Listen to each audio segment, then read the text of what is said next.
ধন্যবাদ মাননীয় স্পিকার।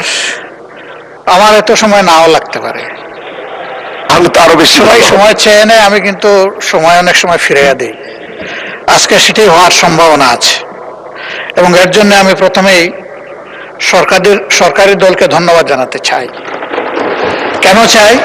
চাই এই কারণে 300 বিধিতে মাননীয় মন্ত্রী যে বিবৃতিটা দিয়েছিলেন, সেই বিবৃতি থেকে আজকে 180 ডিগ্রি অ্যাঙ্গেলে ফিরে নাই, তবে 90 ডিগ্রি পর্যন্ত ঘুরে গেছে আজকে। এই বিবৃতি যদি সেই দিন দেয়া হতো, হয়তো আমার নোটিশের ভাষাও ভিন্ন হতে পারত। সেদিন কিন্তু এমন ভাবে বিবৃতিটা আমাদের সামনে এসেছিল যে বাংলাদেশে আসলে জ্বালানির, আমি শুধু তেল বলবো না, জ্বালানির কোনো সংকট নাই, বরঞ্চ আগের চাইতে সরবরাহ বেশি, সেল বেশি। কোনোভাবে এইটাকে ম্যানিপুলেট করা হচ্ছে, এই জন্য কিছু কিছু সমস্যা হয়তো বা দৃশ্যমান হচ্ছে, এটা বাস্তবতা নয়। সেদিনকার যদি আমি বিবৃতির সেন্স বুঝে থাকি, আমার কাছে এটাই মনে হয়েছিল। ইতিমধ্যে একজন আলোচনায় বলেছেন যে একজনকে গাড়ি চাপা দিয়ে মারা হয়েছে, আরো 3 জন কৃষক কিন্তু এই 2 লিটার 4 লিটার তেল সংগ্রহ করতে এসে হিট স্ট্রোকে মারা গেছে। আমি তাদের সকলের আত্মার মাগফিরাত কামনা করি। এই দীর্ঘ সময় ধরে দিনের পর দিন, সপ্তাহ পর সপ্তাহ যে মানুষগুলা কষ্ট করেছেন, আমরা আসলে এখানে যারা বসা আছে, আমরা কিন্তু সেই কষ্টের ভাগ নিতে পারিনি। আমি দেখতে গিয়েছিলাম, দেখলাম যে দুপুরবেলা চাটাই বিছিয়ে লোকেরা গাড়ি রেখে পাশে ফুটপাতে ঘুমাচ্ছে। 2-1 জনকে একটু ডেকে উঠালাম, জিজ্ঞেস করলাম। কেউ বললেন যে আমি 14 ঘন্টা ধরে আছি, কেউ বললেন আমি 5 ঘন্টা ধরে আছি, বিভিন্ন মেয়াদে বললেন, কিন্তু আমি 5 ঘন্টার নিচে কাউকে পেলাম না। আমি যখন জিজ্ঞেস করলাম যে ঘন্টার পর ঘন্টা আপনারা অপেক্ষা করে কতটুকু পাবেন, তারা বললো যে ম্যাক্সিমাম অফ 2000 টাকা, এই পরিমাণ তেল আমরা সংগ্রহ করতে পারবো, যারা গাড়ির মালিক। আর যারা বাইকার, তাদেরকে জিজ্ঞেস করলাম, একজন পেলাম, সে বললো যে আমার অয়েল পাস আছে, আমি 1000 টাকা নিতে পারবো। বাকিরা বললো যে 150 থেকে 500-র ভিতরে আমার রেঞ্জ, আমি এইটুকু পাবো। আমি জিজ্ঞেস করলাম আপনারা আগে কি পরিমাণ রুজি করতেন? বললো যে 1500 থেকে 2000 পার ডে। এখন কয় যে এখন 500-700 পারি না। এই মানুষগুলোর জন্য আমার বেশি দুঃখ লাগে।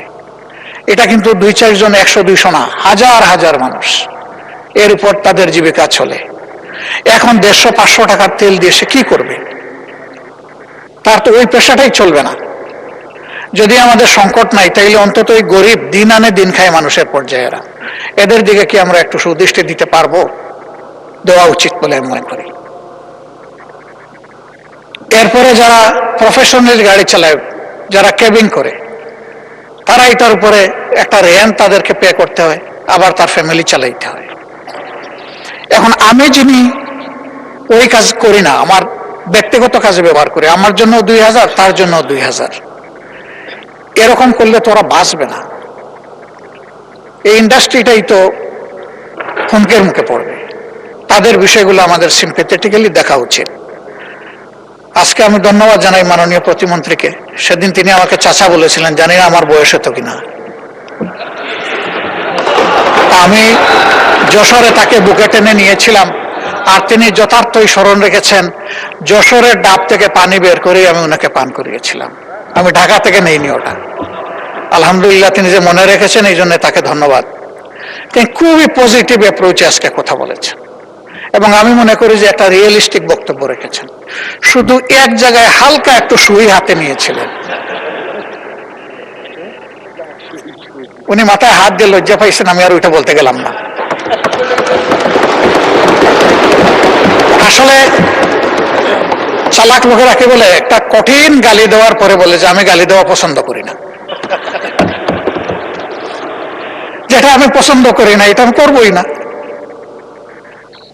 এই সংসদে আমরা প্রথম দিনই অনুরোধ করেছিলাম যে আমরা আসুন জনকল্যাণে কথা বলি, আমরা পরস্পরকে দোষারোপ কিংবা character assassination, either party or person, আমরা ওই দিকে না যাই। কিন্তু এখনো বন্ধ হয়নি। মাত্রা বোধহয় কিছু কমে এসেছে, ঠিক 8 মাত্রার ভূমিকম্প না, কিন্তু 4-5 মাত্রায় এখনো কিন্তু ভাইব্রেট করতেছে। এগুলো বন্ধ হওয়া উচিত।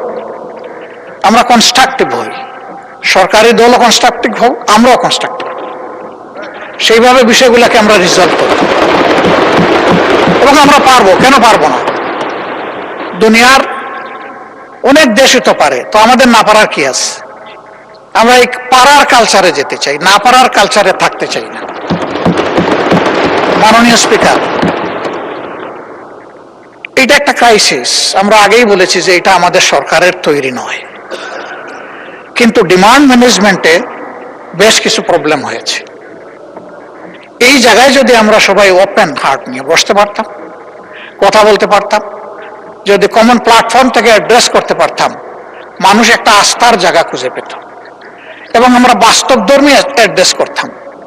আমি মনে করি আজকে যেটা প্রতিমন্ত্রী মহোদয় বলেছেন যে সঙ্গত কারণেই কিছু রেশনিং করা হয়েছে সতর্কতার জন্য, দ্যাট ইজ গুড। সেই কথাটা আমরা একসাথে বলতাম, কিন্তু প্রথম দিন তো এই বিবৃতি আসে নাই। প্রথম দিন এসেছে অন্যরকম।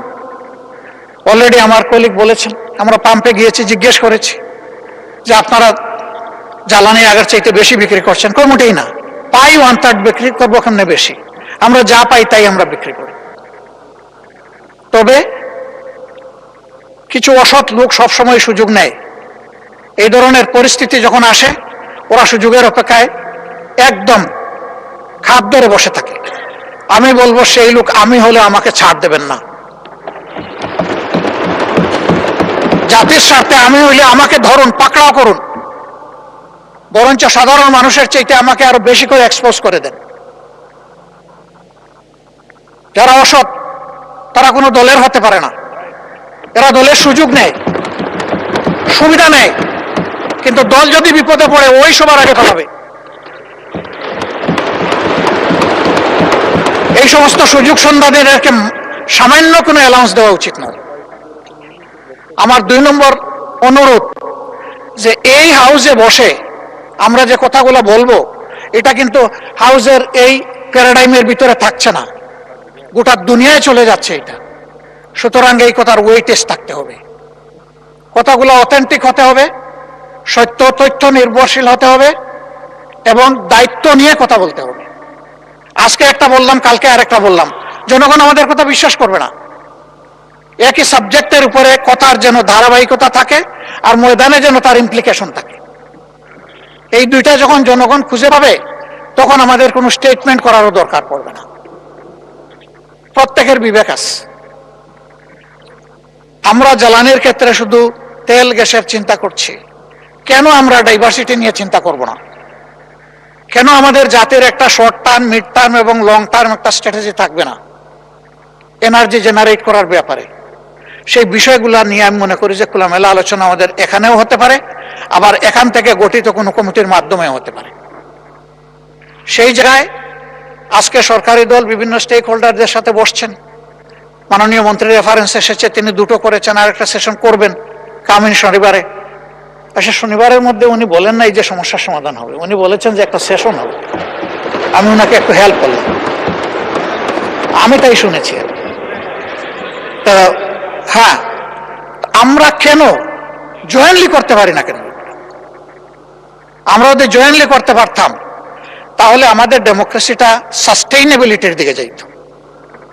মানুষ আশান্বিত হতো যে ভঙ্গুর ডেমোক্রেসি কোনো একটা জায়গা থেকে আবার রিফর্ম হওয়ার জন্য তারা লোড নিচ্ছে, তারা রিস্ক নিচ্ছে, আমরা তাদেরকে সহযোগিতা করব। তখন রাষ্ট্রের জনগণেরও অ্যাটিটিউডটা হবে পজিটিভ। আমরা ভালো হয়ে গেলে দেশ ভালো হয়ে যাবে, এটাই স্বাভাবিক। এই জায়গাটা যতদিন পর্যন্ত ভালো হতে পারবে না, ততদিন পর্যন্ত দেশও ভালো হবে না। আমি কিছু ম্যাটেরিয়ালস আজকে রেডি করে নিয়ে এসেছিলাম, কিন্তু মাননীয় প্রতিমন্ত্রী আমার ম্যাটেরিয়ালস সব কিছু ভাষায় দিচ্ছে। আমি আসলে কখনো এটা বলতে চাই না যে আমার গ্লাসের অর্ধেক খালি। আমি সব সময় বলতে চাই আমার গ্লাসের অর্ধেক ভরা আছে, কাজেই বাকিটাও আমাকে ভরতে হবে। আর যদি আমি খালি বলি, তার মানে হচ্ছে অর্ধেক যখন খালি বাকিটাও ফেলে দেয়। আমি ওই থিওরিতে বিশ্বাস করি না। আসেন আমরা পজিটিভ অ্যাটিটিউডে, সরকারি দল বিরোধী দল বড় কথা নয়, এই হাউস বড় কথা। এই হাউসকে নিয়ে মুভ করি, আমরা মনটা ওপেন করি। আর আমি অতি বিনয়ের সাথে অনুরোধ করব, বয়স যাই হোক, আমার কিন্তু সবগুলা সাদা, আমার মতো বুড়ো সাদা লোক এখানে খুব কম। তো এই দিক থেকে অনুরোধ করছি যে আসুন ওই ঠেলা ধাক্কার রাজনীতি এখানে বাদ দিই। এই জায়গায় আমরা সিনসিয়ার টক করি, পরস্পরকে রেসপেক্ট করি। আমরা যদি মিউচুয়াল রেসপেক্টটা শো করতে পারি, পুরা হাউস রেসপেক্টেড হবে। আমরা ওই জায়গাটায় যেতে চাই। উস্কানি আমাদেরকে দেয় অনেকে, এই গরম কাণ্ড ঘটান, ওইটা ঘটান, ওইটা ঘটান, আপনারা কি বিরোধী দল হইলেন? তাই আমি বলি যে ভাই, আমার তো যোগ্যতার পুঁজি এতটুকুই, আপনার পুঁজি দিয়ে যদি একটু সাহায্য করতেন। আল্লাহ আমাকে যে মুখ দিয়েছেন, আপনার দুটি ঠোঁট, তাইলে আমার এখানে জোড়া দিয়ে দেন, আমি আপনার ভাষায় কথা বলবো। আমি তো আল্লাহর দেওয়া, আমার জিহ্বা, আমার ঠোঁটের ভাষায় আমি কথা বলবো, যেটা আল্লাহ আমাকে দিয়েছে। তা আমি সবাইকে অনুরোধ করব যে আমরা রংপুরের ঝাঁঝাল ও মরিচের কথা ভুলে যাই, আসুন সুন্দরবনের মদিটা একটু আমরা ঠোঁটে লাগাই। আমরা পারবো ইনশাআল্লাহ। কেন পারবো না? শুধু একটা গুড ইন্টেনশন লাগবে আমাদের, এই জাতিকে আমরা বিল্ড আপ করবো। আমি প্রথম দিনই বলেছিলাম যে এই চেয়ারে বসা লোকগুলো এখন ওই চেয়ারে, আবার দুই দিকের চেয়ারে বসা অনেকে এখানে নাই। আমরা কোথায় থাকবো জানি না, আমাদের জেনারেশন থাকবে, আমাদের প্রিয় দেশ থাকবে। আসুন না একটা ভালো প্ল্যাটফর্ম দিয়ে যাই।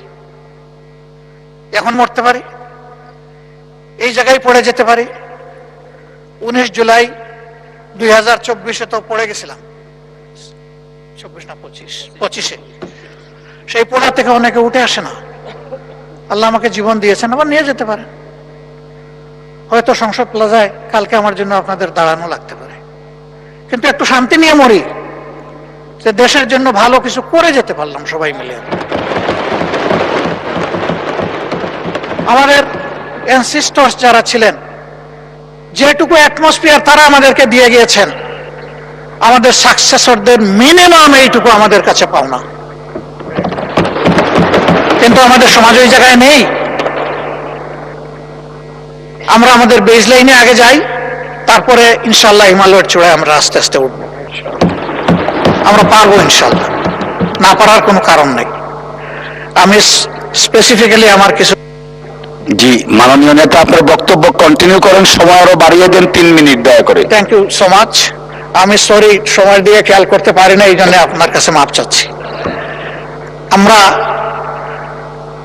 এই বিষয়টাকে টোটালি অ্যাড্রেস করার জন্য এবং একটা টোটাল সলিউশনের জন্য যদি সরকারি দল ফিল করেন যে আমরা একটা কমন কমিটি করব, আমরা সাড়া দেব ইনশাআল্লাহ। আমাদের কিছু প্রপোজাল আছে, আমরা আপনাদের হাতেই তুলে দেব, কারণ এক্সিকিউশন হবে আপনাদের মাধ্যমে। আমরা শুধু পরামর্শ দিয়ে সহযোগিতা করতে পারব, বাস্তবায়নটা করতে হবে সরকারকে।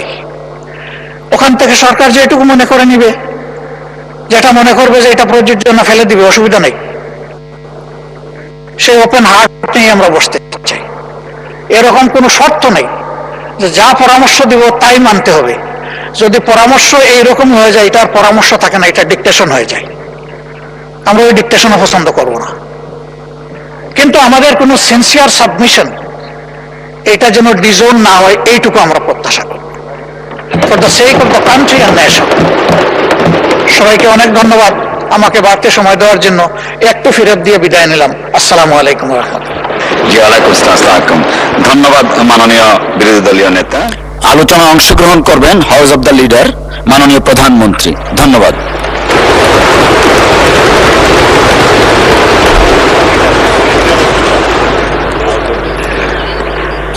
স্পিকার, আপনাকে ধন্যবাদ। বিসমিল্লাহির রহমানির রহিম। মাননীয় স্পিকার, মাননীয় সকল সদস্যবৃন্দ, আমি প্রথমেই মাননীয় বিরোধী দলীয় নেতা এবং বিরোধী দলীয় সকল মাননীয় সংসদ সদস্যবৃন্দকে ধন্যবাদ জানাচ্ছি।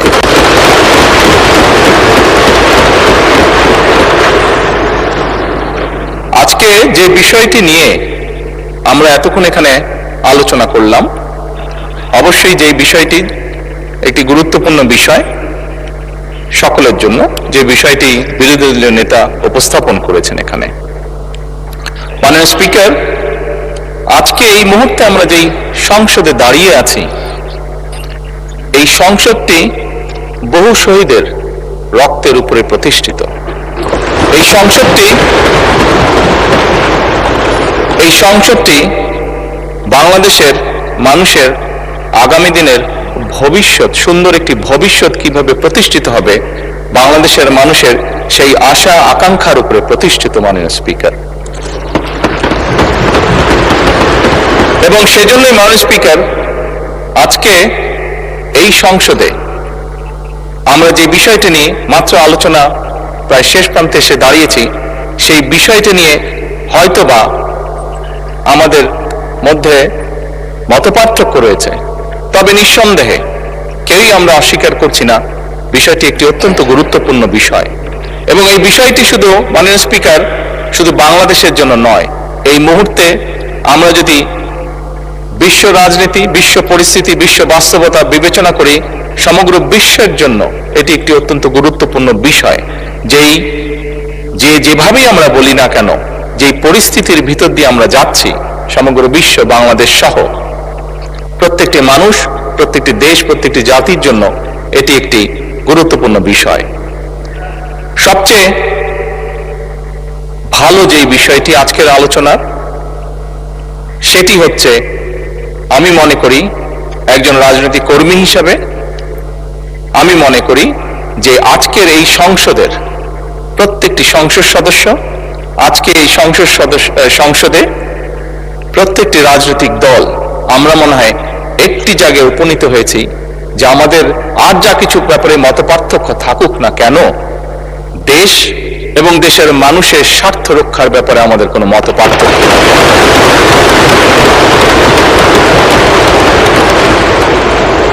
মাননীয় স্পিকার, সকল সময় আমার দলের পক্ষ থেকে আমি বলতে পারি, দেশ এবং দেশের মানুষের কোনো বিষয় যদি আমাদের সামনে কেউ উপস্থাপন করেন, যদি আমাদের কাছে দেশ এবং দেশের মানুষের স্বার্থের ব্যাপারে কেউ কোনো প্রস্তাবনা দেন, আলোচনা করতে চান, পরামর্শ দেন, সুপারিশ দেন, বাংলাদেশ জাতীয়তাবাদী দল সকল সময় প্রস্তুত সেই বিষয়ে আলোচনা করার। সেটি আমরা যে অবস্থানেই থাকি না কেন, সকল সময় আমরা সেই প্রস্তাব গ্রহণ করতে, সেই প্রস্তাবে আলোচনা করতে আমরা রাজি আছি। বিরোধী দলীয় নেতা একটি প্রস্তাব দিয়েছেন যে আমরা বিরোধী দল, সরকারি দল সকলে মিলে কেন আমরা আলোচনা করতে পারি না। আমি সংসদকে অবহিত করতে চাই সংসদ নেতা হিসাবে যে অবশ্যই আমরা বিরোধী দলকে আমন্ত্রণ জানাবো, আমাদের অবস্থান থেকে আমরা বসবো, আমরা আলোচনা করব, আমরা ওনাদের প্রস্তাব দেখব। যদি ওনাদের প্রস্তাবে বাস্তবতার নিরিখে যদি কোনো কিছু থাকে যেটি বাস্তবায়ন করা সম্ভব, অবশ্যই আমরা তা করব। কেন করব না? কারণ আমরা যে অবস্থানে, যে এই ফ্লোরে যেদিকেই বসি না কেন, বাংলাদেশের মানুষ আমাদেরকে এখানে পাঠিয়েছে তাদের স্বার্থ দেখার জন্য। কাজেই বাংলাদেশের মানুষের স্বার্থ, যে আলোচনা করলে বাংলাদেশের মানুষের স্বার্থ রক্ষা হবে, যে কাজ করলে বাংলাদেশের মানুষের স্বার্থ রক্ষা হবে, ইনশাল্লাহ আমরা অবশ্যই সেই কাজ করব। পরিশেষে মাননীয় স্পিকার, আমি আবারও বিরোধী দলীয় নেতা এবং বিরোধী দলের সকল সদস্যকে আজকের এই আলোচনায় উপস্থাপন করার জন্য আন্তরিকভাবে ধন্যবাদ জানাতে চাই। এই বলেই মাননীয় স্পিকার, আমি আমার বক্তব্য শেষ করছি। ধন্যবাদ। ধন্যবাদ মাননীয় প্রধানমন্ত্রী এবং হাউস অব দ্য লিডার।